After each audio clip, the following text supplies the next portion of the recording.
Before I get into today's discussion, I want to mention we are doing a giveaway with Game Over Jesse for a $20 eShop gift card or $20 game for Switch, in terms of value. Down in the description below, there'll be a Gleam.io link for you to go and enter. Good luck. The drawing, I believe, is in a handful of days, so stay tuned, and who knows, maybe we'll have another giveaway after that. Am I a hardcore Super Smash Bros. Fan? Or am I really just a casual Super Smash Bros. Fan?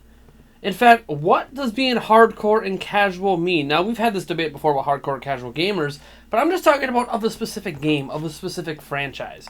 You see, this question cropped up in a Q&A we did earlier this week, where someone didn't ask me specifically about being hardcore and casual, but they insinuated that I was casual and asked me why I wasn't excited for character reveals and stuff like that, of that nature, and how I could be excited and what would make me excited about Smash Bros. As a casual fan.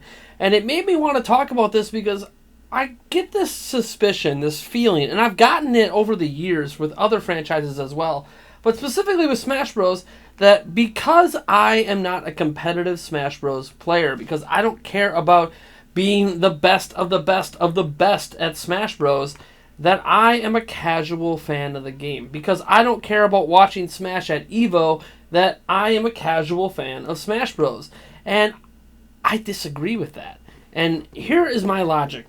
So, the primary reason I disagree that I am casual versus a hardcore is the definition of what makes someone a hardcore or casual fan of a game. To me, a hardcore fan of any game, of any franchise, of any IP, is one that plays that game almost religiously. They don't necessarily master every aspect of it. They can. That's one way of approaching things, is just going to town on it and trying to master everything you possibly can about a game. But for me, it's more or less about how much time you put into a game. Do you make time? Do you create time to play the game? Do you find excuses to keep playing a game?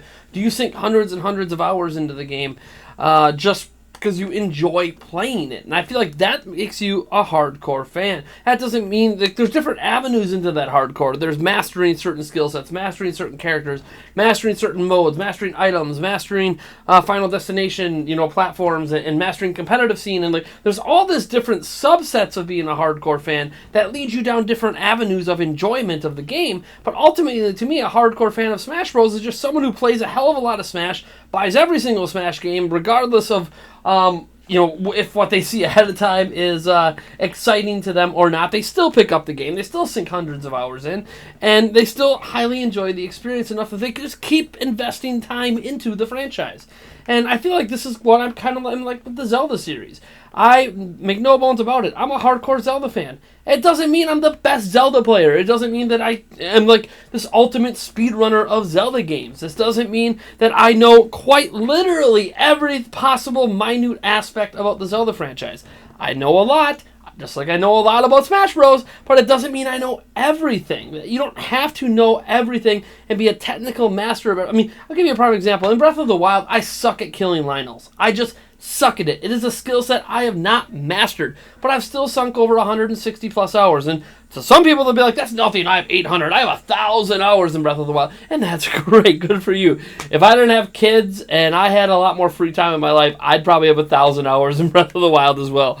But still, I think 160 plus hours, that is well within a range of saying hardcore, finding excuses to keep playing. There's a reason that I am trying to do a 100% master mode run. It's giving me a reason to keep playing Breath of the Wild for years and years to come. Instead of rushing through that, I want to enjoy this experience because I'm the type of gamer of once I've done that, I'm basically done. I'm not going to replay the game. Some people will say that makes you casual, but I argue that if you're a casual fan of Smash, you're someone, or a casual fan of any game really, you're someone who might pick up the game based on hype.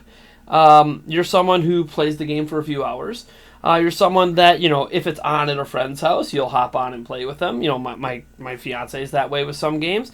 And then that's really it. You don't really get deep into it. You don't care as much about the roster. You don't care as much about specific details. You don't care about the lore. You don't care about anything other than, yeah, I enjoy playing Smash. But that's about it. And that's fine. To me, that's like a casual fan of anything. Sure, if it's on, if it's on TV, if it's, you're around friends that are playing it, yeah, you have fun, but it's not something you go out of your way to make sure you absolutely buy every, copy of, or every version of that franchise. And it's not something you go out of your way of to pay a lot of attention to in the news cycle. That's another thing. If you're a casual fan of Smash, you probably aren't even really paying attention. You probably didn't even watch that Smash Direct. Because why? Why bother? It doesn't interest you enough to need to watch that Smash Direct. Now, there are other things to get into here. For starters, to answer that question directly on why it's harder for me to get excited about character reveals, it's because this is where some people get me on the, haha, you're casual with Smash. I think the roster is too big. I've made no bones about this over the years. The roster is massive. And obviously in a game that's bringing the entire roster together, plus adding new characters, it's obviously the biggest roster Smash ever has and might ever have, period. And this is the one excuse I give them on making the roster this large, is if you're going to do an Ultimate version, bringing all the characters together in one game, obviously I can give you an exception here that it should be that large. But the biggest reason I don't get excited for new character reveals is I kind of expect them.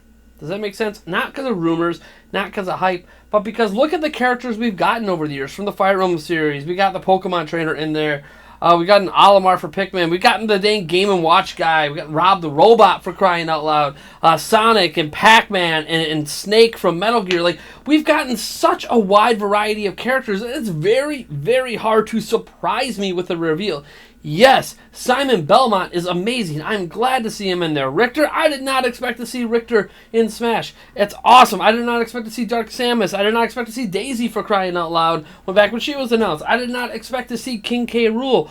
But just because I don't expect to see them doesn't mean their inclusions really surprise me. King K. Rool was one of the top vote getters on the Wii U Smash Rules poll for desired characters. Just like Ridley, when Ridley got in, awesome that Ridley's in, but am I supposed to be surprised Ridley's in? I'm not really shocked. I feel like my lack of excitement for character announcements, the reason I just don't get super hyped, I'm not Etika bouncing out of my chair, like, what are you getting me? Is because those are all characters I expect to be in Smash Bros. Someday. If they're not in this Smash Bros., then in another Smash Bros., in another Smash Bros., in another Smash Bros. When we're 7 Smash Bros. From now, and I'm, in my 50s, at that point, I expect, so many of these characters to eventually be there, even if I don't expect them in the moment. Even if it's shocking to see Simon Belmont and Richter right now, I'm not shocked to see them overall in the series. And I think that's what happens with me and why people think I'm casual, because I just expect to see these things someday. There are character reveals that could get me to jump out of my chair, because there are characters I think have zero shot of ever being in Smash. Banjo-Kazooie, Conker. I never expect to see those characters in a Smash Bros. Game, despite them being on the N64, because Microsoft owns those IPs, and while Microsoft will allow it, they're also a Western company. Nintendo's not going to want to pay royalties or whatever, and ultimately, it's probably not going to happen. That would make me jump out of my chair, spit out my milk, or whatever I happen to be consuming at the time, if I'm consuming anything at all, and just be super hyped like you see other people get. I can be hyped over character reveals, but they need to be character reveals that I ultimately think have zero shot of being in the game. We'll give you another example. Crash being announced for it. Even though I'm not a big Crash fan, I would probably have a shocked look on my face if that got announced. Crash is more associated with Sony than it is with Nintendo. I know the Crash N. Sane trilogy just came out, but that doesn't mean I expect to see Crash in the game. Again, another Western character, was at one time considered the mascot for Sony's platforms. To see that on the system would be shocking. To see any character from a major third, to see Ezio in the game from Assassin's Creed would be a shocking moment for me that would make me jump out of my chair in excitement. But see, these are things that are just severely unlikely to ever occur, at least in my lifetime in Smash. Could it happen? Sure, but they're ones that I definitely have zero expectations for. Castlevania, I had expectations we'd eventually get Simon Belmont. I had expectations for Castlevania. I had expectations we'd get more characters from Metroid. So yeah, Dark Samus and Ridley are surprises, but I'm not really that shocked as other people might be. So just because I don't see me jumping out of my chair doesn't mean I'm not excited for the inclusion of these characters. I just have an expectation level that, yeah, we're going to get these characters eventually. because why wouldn't we? I think eventually we'll get the entire roster of Mario characters if we haven't already at this point. I think we'll eventually get a lot more characters. We'll eventually get our Tingles and our Skull Kids in the Smash. We'll eventually see Zant in Smash Bros. As well, and other major Zelda characters. I think we'll see in Smash. I won't be excited to see Impa in Smash someday. There's going to be inclusions of all these characters someday. It's exciting. I get, I get a little flutter. I'm like, ooh, yes, nice to see that character. But that's about it. I don't get super pumped about it. That's why. It's not because I'm a casual. It's because I just have my expectations set at a certain level for Smash that they rarely, if ever, exceed when it comes to character reveals. Now, to talk about Smash, I have to mention what I love about it. Because I mentioned I'm not into the competitive scene, right? I don't care about no items, all Fox, Final Destination. I know that's kind of a meme at this point, Final Destination, all Fox, no items. But that's like kind of a good encapsulation of talking about the way I view the competitive scene. Not so much in the meme sense. I realize there's highly skilled players. I was at E3 this year where they had a competitive side of Smash, and I went and played it because, I want to see what this whole competitive scene's all about. And I know it's not always the best place because they're not really offering real cash prizes or anything to incentivize, the major players to come out, like a Mewtwo King or something like that, or a Hungry Box. But what they are doing is at least showing the skill level and trying to show off people who do care about that competitive side. And yeah, there was no items. Yeah, you could select any stage, any characters, but there are no stage hazards. No, all the stages were basically put in like a Final Destination form, and you just went to town, and it looked very samey to me over and over and over again. I didn't get excited watching those battles. I got wrecked. Of course I got wrecked, because I don't play Smash for those reasons. Yeah, I play Smash to win. Any competitive game, it's a competitive game. You're trying to win. But just because I'm playing to win doesn't mean that I am having fun while doing it. Does that make sense?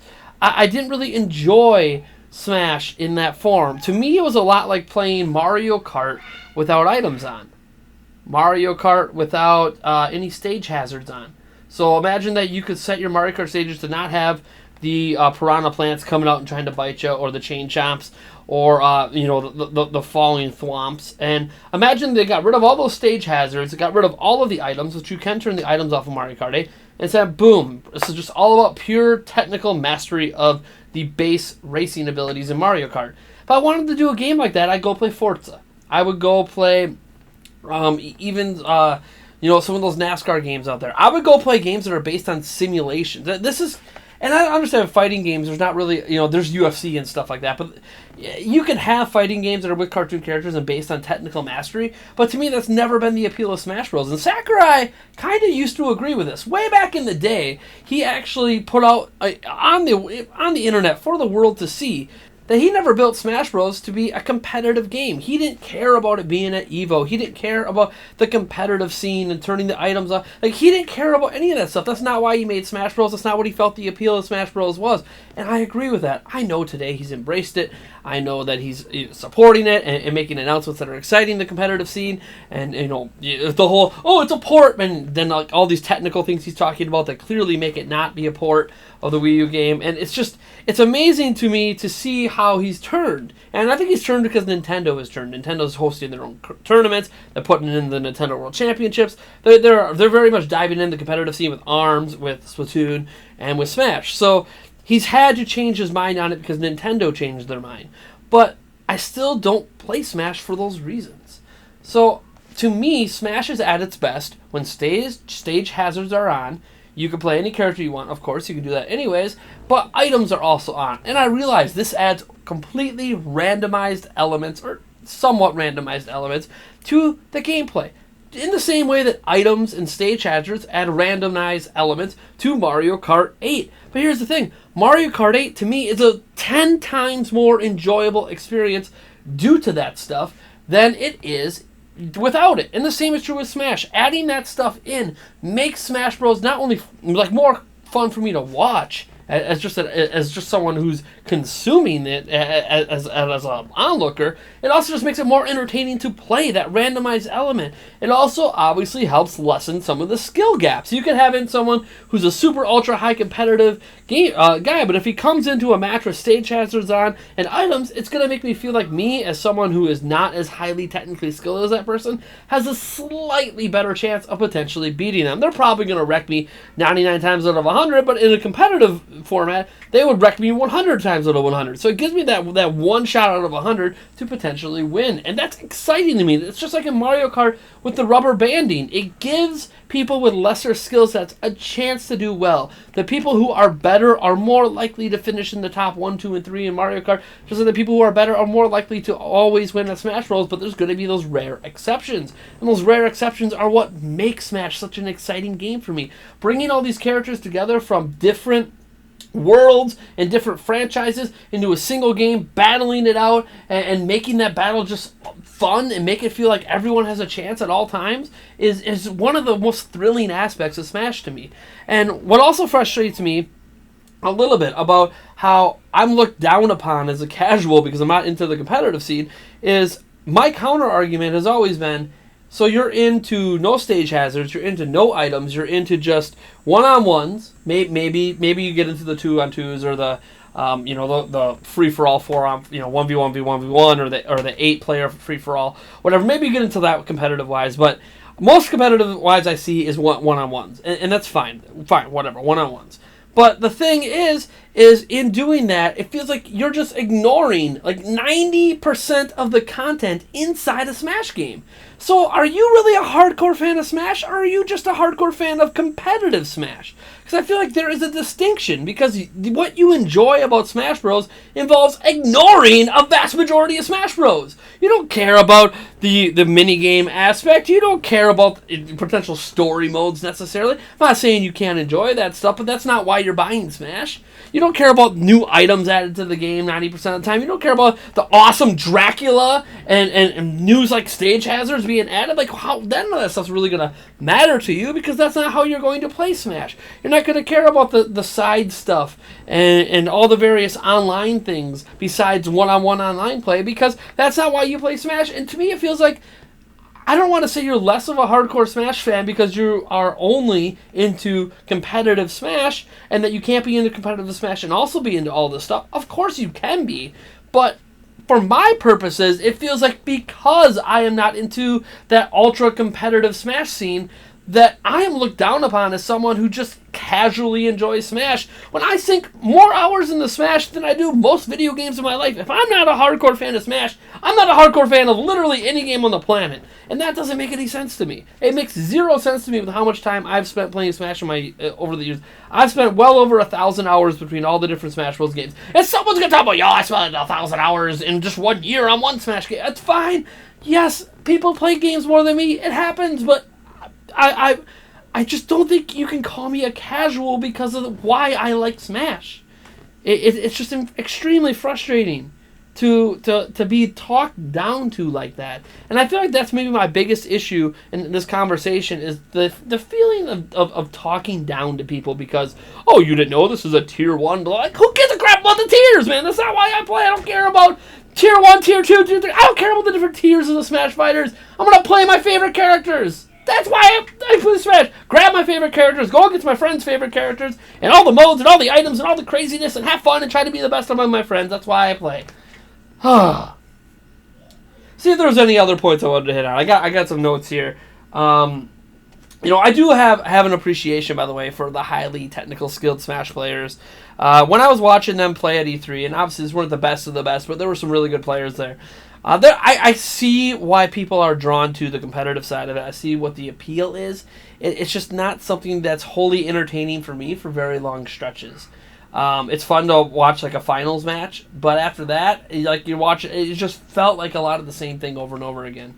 And I don't know why it doesn't feel that way with stage hazards, why it doesn't feel that way with items on, but it just doesn't for me. I don't have a good explanation for why it just doesn't. So I have an appreciation for those skill sets. It's just not something that entertains me. And ultimately, when you talk about esports, the whole concept of sports in general is entertainment. Whether it's basketball, whether it's soccer, whether it's American football, whatever it is about entertainment. And the same is true of esports. About all this stuff's about entertaining your viewers, and I'm just not entertained by that. And I think it's okay to not be entertained by that.